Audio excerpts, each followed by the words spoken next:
नमस्कार शेतकरी बंधूंनो, मी सदानंद मुंडे आणि आपण पाहता TV6 मराठी.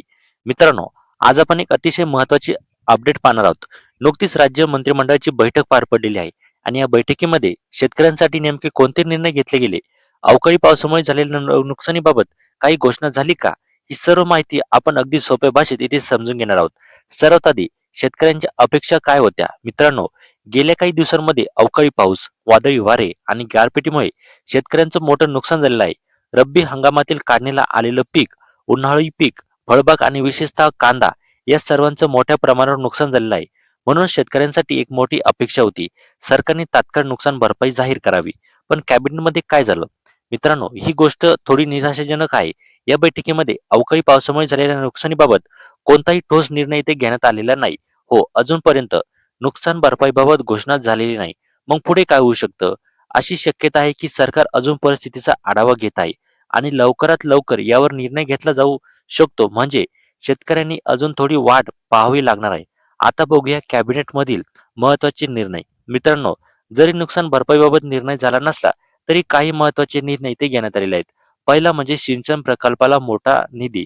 जलसंपदा विभागाशी संबंधित एक मोठा निर्णय इथे घेण्यात आलेला आहे. अहिल्यानगर जिल्ह्यातील एक महत्त्वाचा सिंचन योजनेसाठी तब्बल 1234 कोटी रुपयांचा निधी मंजूर करण्यात आलेला आहे. याचा फायदा कोणाला होणार? सुमारे 30 प्लस दुष्काळग्रस्त गावांचा याचा थेट इथे फायदा होणार आहे. तसेच आसपासच्या गावांनाही लाभ होणार आहे. जवळपास 9,000 पेक्षा जास्त हेक्टर क्षेत्र ओलिताखाली येणार आहे. विशेषतः कोणते भाग? अहिल्यानगर आणि श्रीगोंदा तालुक्यातील दुष्काळी भागांना याचा मोठा फायदा होणार आहे. जर तुम्ही या भागातील असाल तर कमेंटमध्ये इथे नक्की सांगा.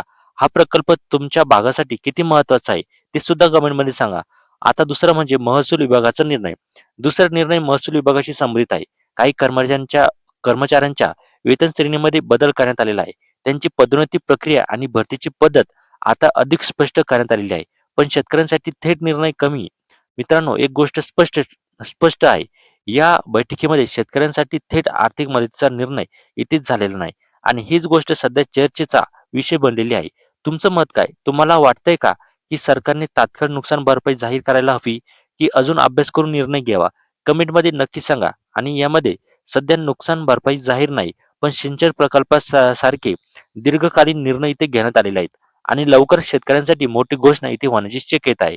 शेवटी मित्रांनो, अशा अपडेट्ससाठी आपल्या चॅनलला सबस्क्राईब करा आणि व्हिडिओला लाईक करा आणि इतर शेतकरी मित्रांपर्यंत हा व्हिडिओ शेअर करा.